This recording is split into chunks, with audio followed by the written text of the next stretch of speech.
Vous nous suivez partout en Guinée et vous êtes sur Jomar TV. Mesdames et messieurs, bonsoir et bienvenue dans cette édition des régions. Mais tout d'abord, voici pour vous les titres de l'actualité.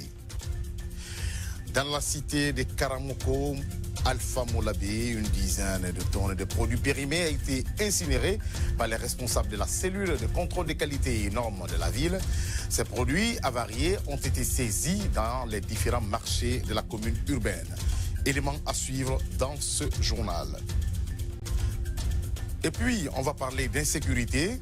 Ce qui nous emmène dans la commune urbaine de Sigiri, où un enfant de 4 ans a été enlevé dans la soirée du dimanche par une femme nourrice, avant de demander à la famille du petit garçon de payer un montant de 60 millions de francs guinéens. Heureusement, elle a été arrêtée et présentée à la presse. Vous suivrez le scénario de ce film de kidnapping dans le reportage de nos correspondants. C'est tout pour les titres, les détails dans sous peu. Une fois encore, bonsoir et bienvenue à la une de cette édition. Nous allons parler éducation. Le ministère de l'enseignement préuniversitaire et de l'alphabétisation a initié une série de formations en faveur des instituteurs préélémentaires dans la préfecture de Nzérékouré.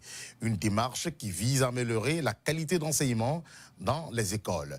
55 instituteurs, dont 34 femmes venues des sous-préfectures, ont bénéficié de cette formation lancée le mardi par le directeur préfectoral de l'éducation. Le point avec Foromo Beavogui. Améliorer la prestation des instituteurs préélémentaires afin de mieux former les enfants à la base, c'est l'objectif visé par la formation initiée par le ministère de l'enseignement préuniversitaire et de l'alphabétisation, comme affirme le formateur. Cette formation, son objectif principal, c'est la formation pour améliorer les prestations de ceux qui sont dans les centres communautaires de formation des enfants et afin d'accroître le taux de réussite des enfants devant aller à l'élémentaire. Déjà installés dans la salle de classe pour mieux profiter de cette formation, les participants ne comptent pas laisser passer cette opportunité qui vient d'ailleurs à point nommé. Nous sommes très contents d'assister à la formation parce que cette formation pourra nous aider aussi à nous surformer de plus et à aider aussi les enfants à mieux évoluer dans les études. Ça, c'est notre ambition. Nous allons pratiquer ce qu'ils sont en train de nous apprendre parce que nous devions suivre attentivement cette formation pour pouvoir aider la communauté et leurs enfants. Engagé dans la dynamique de redorer le blason du système éducatif guinéen, le directeur préfectoral de l'éducation de Nzérékouré se dit prêt à accompagner et suivre ses instituteurs préélémentaires pour un avenir meilleur des élèves de sa zone. J'ai fait ça pour m'acquitter d'un engagement que j'avais pris à la mission de la paix des contractuels, qui a constaté que la plupart de ces chargés de préscolaires n'avaient pas la formation requise pour être chargés de ces préscolaires. Et j'ai pris l'engagement de les former. C'est dans ce cadre-là que nous profitons des congés de Pâques pour leur donner les premières formations. Faut-il ajouter qu'après la première étape qui va s'étendre durant 4 jours, la suite de la formation sera organisée pendant les vacances. A préciser que durant ces séries de formations, les instituteurs sont pris en charge par leurs propres moyens. Et puis parlons de santé publique dans la préfecture de l'Abbé. Je vous le disais tout à l'heure dans le titre, que la cellule de contrôle des qualités et normes de la préfecture a procédé à l'incinération d'une dizaine de tonnes de produits périmés. Ces produits avariés ont été saisis dans les différents marchés de la commune urbaine de l'Abbé.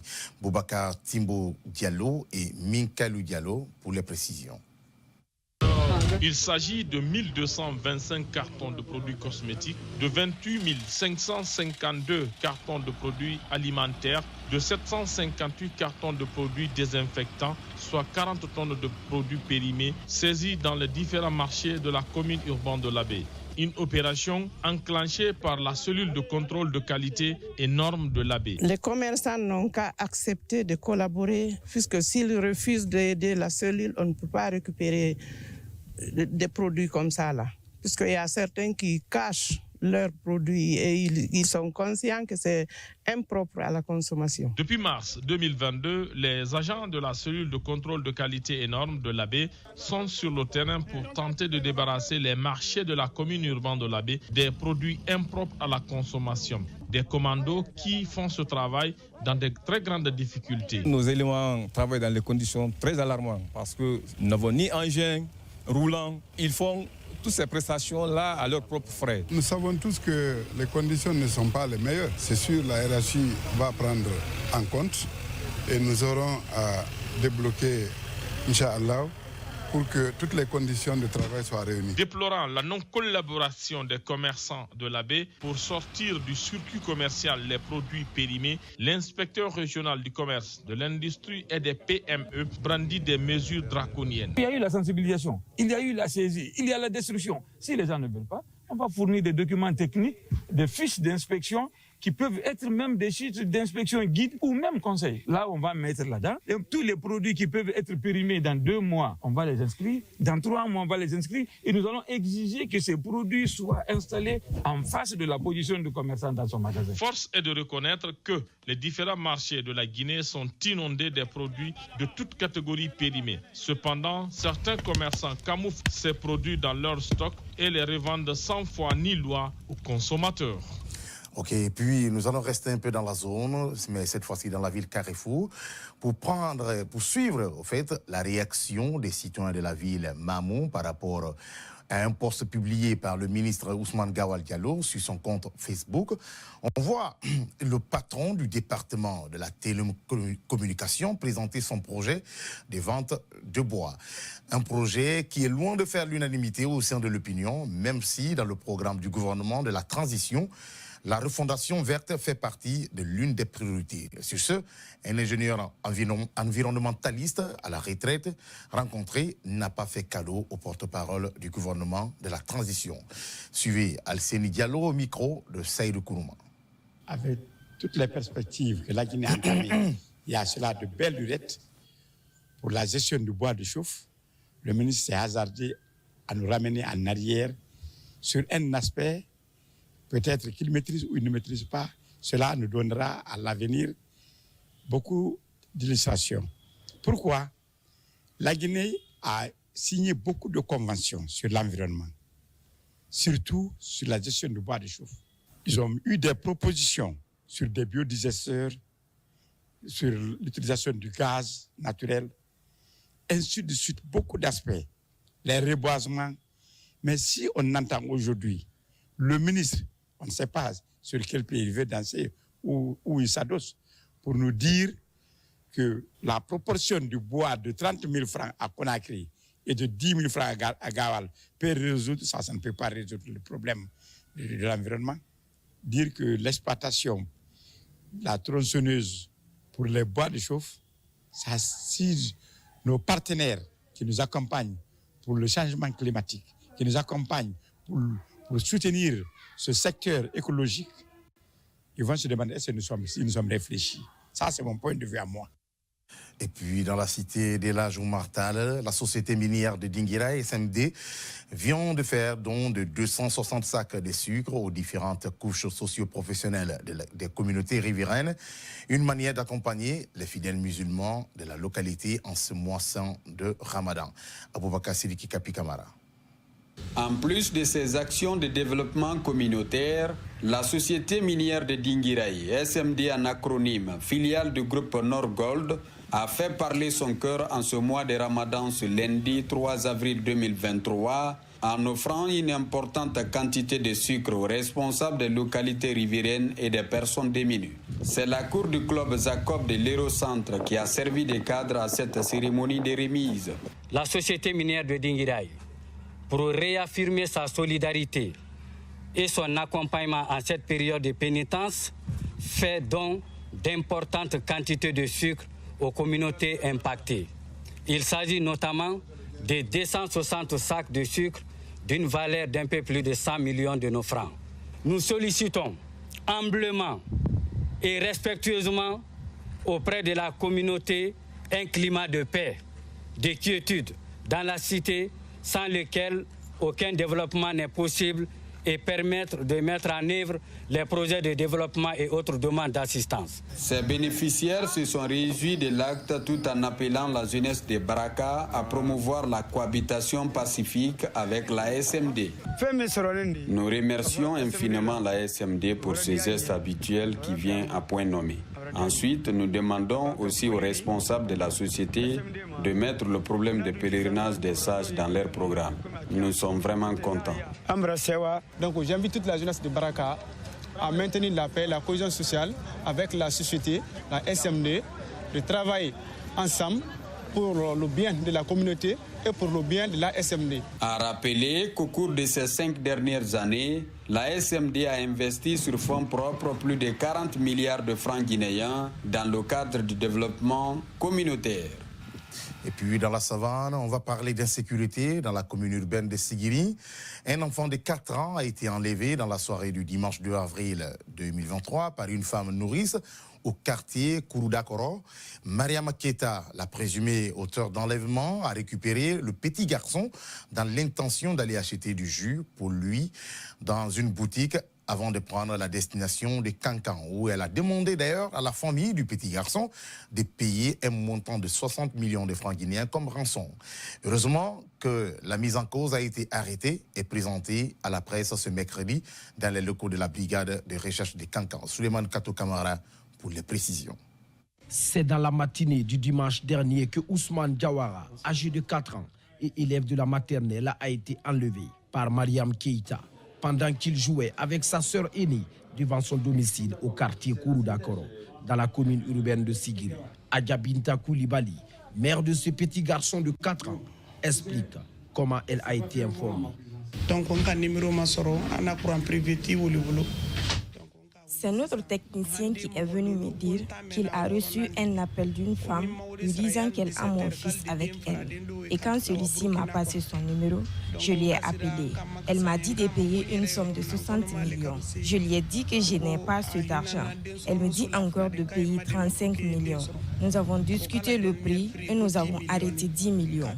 Mais elle m'a dit de payer l'argent avant 17 heures. Que sinon, elle va ajouter mon fils à 6 autres enfants qu'elle doit envoyer au Burkina. Donc j'ai déposé l'argent et informé les agents. C'est ainsi qu'elle fut arrêtée.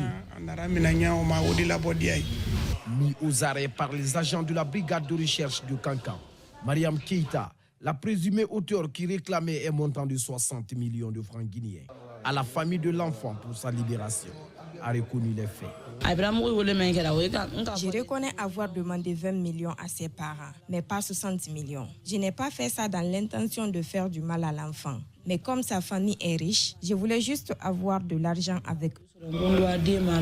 Selon le commandant de la brigade de recherche de Kankan, la présumée mise en cause dans cette affaire sera mise à la disposition de la justice pour la suite de la procédure. L'enquête effectuée nous a permis de réunir à l'encontre de Mariam Keita des raisons plausibles, faisant présumer qu'elle a commis l'infraction d'enlèvement d'enfants fait prévu par l'article 306 et 303 et 306 alinéa 1 du Code pénal. L'intéressé sera mis en route ce jour, mardi 4 avril, devant monsieur le procureur de la République près le tribunal de premier instant de Kankan. Dans son audition, Mariam Keita a cité le nom d'un certain Samba qui serait son complice dans cette affaire. Mais pour l'heure, celui-ci reste introuvable. Et puis nous restons toujours dans la savane pour parler de cette manifestation qui s'est éclatée tôt dans la matinée de ce mercredi, Saint-Garvé, dans la sous-préfecture de Kodianankoro. Ce sont les chauffeurs de la société minière chinoise dénommée NJMC qui évolue dans la localité de Kodianankura, qui ont investi les locaux de la société pour exiger auprès des responsables l'amélioration de leurs conditions de travail, mais aussi l'amélioration des salaires, la prise en charge médicale et le transport des travailleurs, des chauffeurs. Ces grévistes ont d'ailleurs décidé de bouder le travail. Suivez la réaction de quelques-uns au micro de Souleymane Kato Kamara.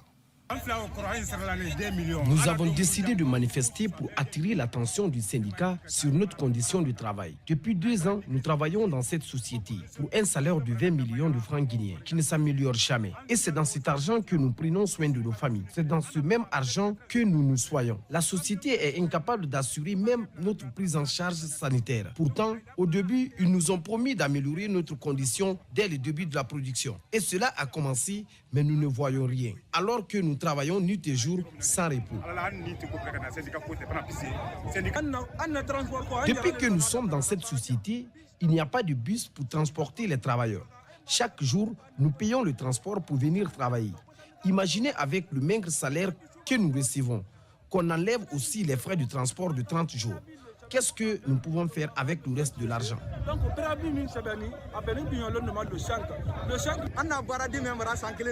Les travailleurs qui ont fait 1 an ici et licenciés sans avoir un centime sont très nombreux. Donc ce que nous voulons aujourd'hui, c'est d'échanger avec le syndicat autour de nos points de revendication.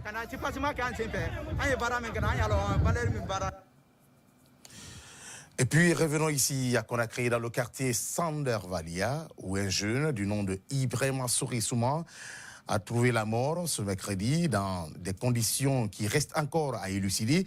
Il aurait été jeté du 5e étage d'un immeuble avant de trouver la mort, selon les informations. Cet acte odieux serait perpétré par son patron qui l'accusait de vol. Je vous propose de suivre les réactions de Elhadj Isiaga Mangueta Camara et Naini Keita, respectivement, président du conseil des quartiers de Sandervalia, en même temps, et les amis de la victime. Ils sont au micro de Nabila Camara. Moi, le matin, j'étais préoccupé par un programme de déguerpissement à la corniche avec l'autorité supérieure.